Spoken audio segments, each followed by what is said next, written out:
I woke up inside the capsule. I don't know how long I had been asleep. Hours, days, I could not tell. When I looked out of the portal, the earth was gone. Now it was but a distant speck. All around me, I could see, was the void of space, filled occasionally by stars. I looked about the capsule, the other people who had made it in. There must have been at least 10 of us. A few of the original crew. It was strange, as I looked at these people, how to me they looked just like ordinary people, and yet they were far from it. For now they were the smallest handful who had survived the sunken earth. The nearest one to me was a doctor, Dr. Ganymede. He looked me over a few times, and the others for that matter, to make sure we were all okay. And most of us were, save one man who was already in a wheelchair.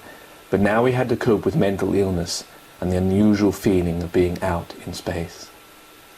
As he looked into my eyes and asked me some simple questions, all I could think of was my wife. The moment we were separated, how, as I fell into a slumber in this rocket, she drowned upon the earth with countless billions. It made my very stomach unsettle. What right had I to be alive?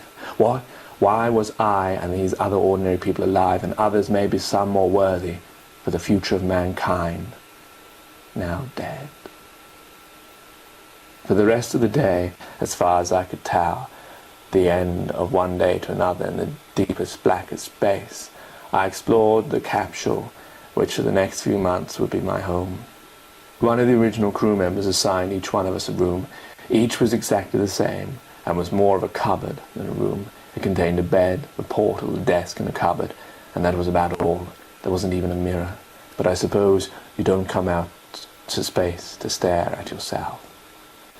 I lay on my bed, staring through the portal, trying to get my head around what had happened, and how I was going to even try to begin to get around this.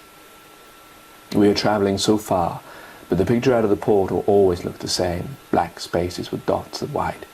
Yet when you peered closely to the glass and took in the landscape view of space, covering all around you, wider than any ocean, it made you feel so terribly small. Whilst the capsule slid effortlessly through space, the astronauts brought us all into the main chamber of the ship. We all stood around an image that was projected in front of us. It was a holographic orrery. It displayed the Earth, the stars, and the universe spinning around, with the sun shining bright in the centre. With the sun, I stood looking into the geographical image which expanded and engulfed us all, as if we were travelling through the universe itself, until we passed to the red planet Mars, which the astronaut standing over the orrery told us was our final destination. We all strangers looked at one another with amazement that we were going to live on an alien planet. We then ate dinner around the large table, and no one said a word. Everybody just stared at each other, unable or unwilling to lay their fears on the table. The night came as far as my watch was concerned. I walked around the lonely corridors, whilst most of the others slept. I went into the observatory room, which had tiny portals on each side of the wall. In fact, there was more windows than floor. It was an unnerving feeling, as it made you aware of the very tiny substance that kept you alive. That was the difference between the space in the capsule and the vast void of space outside. I left the room quickly and found my way to the main chamber, where the orrery was silent, switched off. There I met two of the survivors of the sunken earth. One was the doctor, Dr. Ganymede. The other was a small, quiet man called Flint Jones, but he was far from all right. The doctor was, when I came in, already administering some drugs to him. "What's wrong with him?" I asked. "I can't tell. I'm assuming it's shock," said Dr. Ganymede. I looked at the man closer. His eyes were wide open.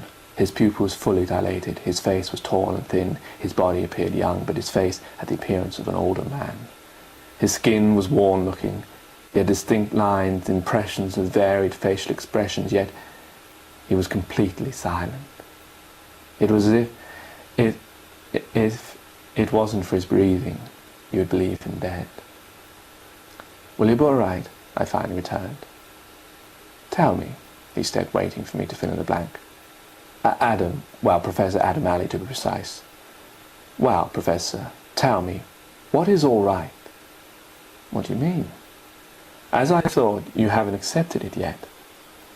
Whatever we knew, whatever was normal, has gone forever.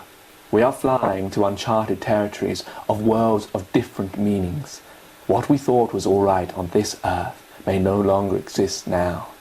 Can we ever be all right after losing something so precious and timeless to us? Our very own Mother Earth.